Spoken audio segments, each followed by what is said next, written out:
Morjes! On Kempaksen Niko, Team Power Grip ja Talin talla. Katsotaan vähän mitä mun bagi on syönyt. Mulla on tämmönen vanha. Taitaa olla niitä ihan ensimmäisiä gripin bageja aikoinaan Määräsen Petriltä ostanut ja hyvin se on vuosia palvellut. Ja aloitetaan toki tärkeimmistä työkaluista eli puttiputtereista. Mulla on 2 puttiputteria, kiviaviaari eli Classic Aviaari ja sitten tämmönen vanha, vähän pehmeämpi normiaviaari. Tosi hyvä liito, pienellä voimalla saa menee suoraan eikä ole hirveästi feidiä. Ollut käytössä joku 4 kautta pääputterina, niin tästä on varmaan joku 3-4 grammaa hävinnyt helposti. Sitten vähän kauempaa putit, niin tämmöisellä vähän kevyemmällä 170 grammasella tästäkin kyllä muutama gramma lähtenyt varmasti. Vähän pehmeämpi ja tosi kulunut, niin hyvä liito pidemmältä pistää vähän rannesvengiä tai on bagin tärkeimmät työkalut, näillä se tulos tehdään putilla. Sitten heittoputterit. On 2 P2. Tosi vanha kulunut D-line Psyko. Paikoilta rauhalliset heitot ihan pillisuoraan. Sitten vähän lujemmalla vedolla hyssyflipit menee suoraan, kääntää lopussa yli ja jos enemmän laittaa kulmaa, niin saa menee koko matkan suoraan tai jopa lopussa feidaamaan. Ykkös lähestymiskiekko. Sitten on toki vähän jyrempi S-line P2. Että tätä voi jo sit heittää lujempaa. Flättinä voi laittaa hanat ja ei käännä yli, menee suoraan. Lopussa jopa pikkusen palauttaa ja sitten hyssykulman kun pistää, niin pitää hyssyn koko matka ja antsoja voi heittää, niin sieltä pikkusen kivasti palauttaa. Heittoputtereilla sinne mielellään en heittele yli 70 metrin paljon. Siirrytään keskimatkan kiekkoihin, rokeihin. Siellä mulla on todella alivakaana tämmönen. Tää on tosi vanha. Ollut mua ennen jossain Jonkassa Vaasassa pitkään ja sitten sitä ennen ollut Fyyrin Mikolla ja sitä ennen kuulemma kellä lie jollain Suomen Sami Loukolla tai kellä lie näistä suomalaisista vanhoista legendoista, mutta tätä on tällä on heittoja alla hyvät parikymmentä vuotta ja kulunut tasaisesti kivasti. Mulla on ollut nyt jo monta vuotta käytössä semmosena vähän troubleshot-rokina tai myötätulirokina. Tosi alivakaa, hyssestä flippaa flatiksi, kääntää yli ja lähtee liitää oikealle eikä enää sieltä palauta.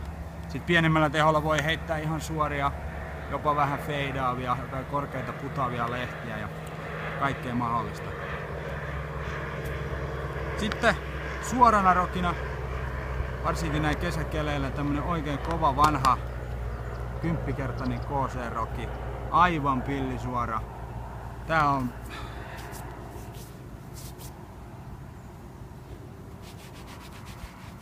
saatana hyttynen puras. Ei niitä pitäisi stadissa olla, on näköjään. Niin.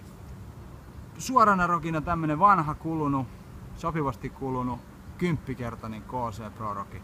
On mukavan flättejä ja hyvä liito ja tää on kestänyt vielä ja jos joskus menee hukkaan tai hajoon, niin löytyy vastaavia sitten korvaamaan tätä slottia kyllä. Ei 10-kertaisia muuta kuin 1, mutta vastaavia muita flättejä kuluneita rokeja. Sitten löytyy tämmönen Rocky 3 ihan minimaalisella kuvulla. Tähän voi laittaa kunnolla antsaakin ja sieltä se pikkuhiljaa palauttaa suoraan täysin ja jaksaa mennä suoraan pikku feidi tai sitten hysset, että tosi ylivakaa rokiksi. Ja nämä rokit on kaikki 175-180 grammasia. Mulla on vielä yksi midari bagissa. Tää on tämmönen vastatuulikiekko, forenepit, sormirollerit, kunnon ässät palauttaa ihan varmasti ja piikkihysset, backspinit, kaikki kikkaheitot mitä keksii, niin flatti, Champion Glow, Gatori, hyvä työkalu troubleshotteihin. Sitten fairway driverin osastolle, sieltä löytyy, ensinnäkin sieltä löytyy tiippareita. Tämmönen 11 Time Champion tiippari, 168 grammanen, aika vanha kulunut, hyvä. Hyssestä flatiksi, vähän niinku tuossa sama idea kuin heittoputterissa. siinä alivakaammassa ja alivakaammassa rokissa, mutta vaan sitten pidemmälle sinne 90 jopa 100 metriä asti. Niin hyssystä flatiksi, kääntää yli ja ei palauta enää sieltä. Sitten löysemmillä vedolla totta kai hyssystä flatiksi menee suoraan, jopa palauttaa, riippuu tuulesta. Mutta semmonen tosi tarkka kontrollikiekko ja ihan yksi bagin ehdottomia ykköskiekkoja. Sitten löytyy siitä vähän sama homma, Championin Leventime tiippari, painavampi 174 grammanen. Aikoinaan tän Nissisen Teemulta saanut. Tää on ollut mua ennen Pursion Timolla ja Heinosen Jessellä ja sitten Teemukin sitä heittänyt. Ja tää on silti tää on pitkään ollut käytössä vissiin, mutta tää on hyvässä kondiksessa ja mullakin on ollut nyt jo pian pari vuotta heitossa ja tosi hyvä. Aivan pillisuora flättinä. Pikkusen laittaa antsaan, niin jaksaa pitää antsan pitkään sieltä vähän palauttaa ja voi heittää loivat hyssyt. Koko matkan pitää hyvin. Sitten löytyy vielä yksi tiippari. 172 grammanen tämmönen Factory Second EcoStar tiippari aikamoisella kuvulla, mutta tää on ylivakaa. Ja tähän voi runtata jo antsaa. Sieltä se haluaa taistella nätisti pois ja voi laittaa flättinä menemään ja pitää suoraan alkaa. Hyvä feidi tulee siihen, että tosi hyvä vastatuulitiippari tai semmonen kunnon hysset ihan, mihin voi laittaa voimaa. Sitten siirrytään pikkuhiljaa nopeuksessa ylöspäin, niin tulee täällä on Firebirdi, vanha Star Firebirdi. Tää on hyvä tämmönen semiflätti ja ei mikään ihan järkyttävä lihakoukku, että tällä voi jopa ihan heittääkin vähän liitää, mutta pantsaa laittaa, niin sieltä se kyllä varmasti palauttaa hysset, piikkihysset, sormirollerit ja jos joskus kaiken maailman troubleshotit, mitä tällä tarvii tehdä ja vastatuule. Sitten mennään tuonne vähän nopeampiin vielä, niin 10 nopeuksisia biistejä löytyy pari. One Time Champion biisti. Ja tää on aivan flätti. Hyvää vanhaa Champion muovia. Tällä vähän sama homma kuin sit oli ne alivakaat tiippari, niin ihan pillisuorat heitot. Tai sitten vähän lyömällä voimalla kääntää yli. Eikä sieltä oikein palauta. Ja rollerit. Sitten on tämmönen vähän vakaampi, uudempi Champion biisti. Tää oli jopa tää oli oikeesti ylivakaa silloin uutena, mutta tää on nyt kun se mitä on ollut käytössä, niin se on pikkusen kulunut, nyt se on aivan pillisuora. Pikku hyssästä kun heittää, niin flippaa flättiksi ja menee vaan suoraan ja tulee nätit skipitkin jopa eteenpäin sinne reiluun 100 metriä asti. Antsan kun heittää, niin pitää, sitten sieltä pikkusen palauttaa, loivat hyssyt voi heittää tällä ja tosi luottokiekko ennen sitten noita pitkän matkan drivereita, eli sit löytyy pelkästään destroyereita täältä.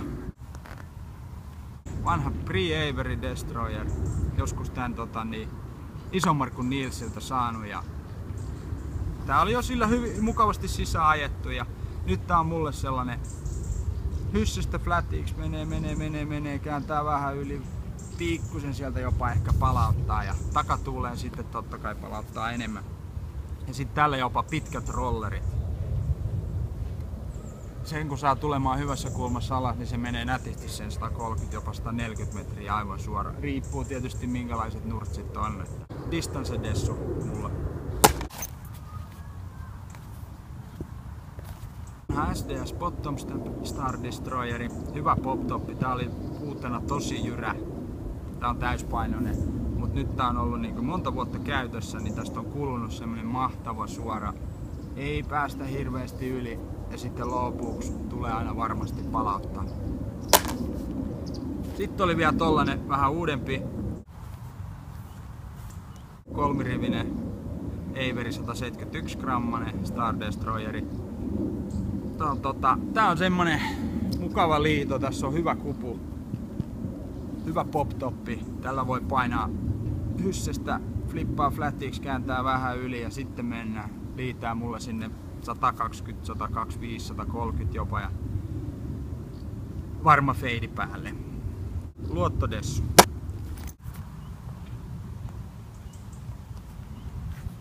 Sitten on vielä yksi ihan bränikkä Bottom Stamp Star Destroyeri.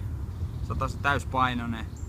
Näin voi aina luottaa, kun löytää hyvän profiilin dessuja, niin kestää kyllä vastatuulta, voi runtata antsaa ja palauttaa sieltä ihan varmasti hyssepommit. Noin, siinä oli kiekot, mitä mulla on bagissa. Sitten täällä on tietysti mini. Varmaan löytyy muutama varamini.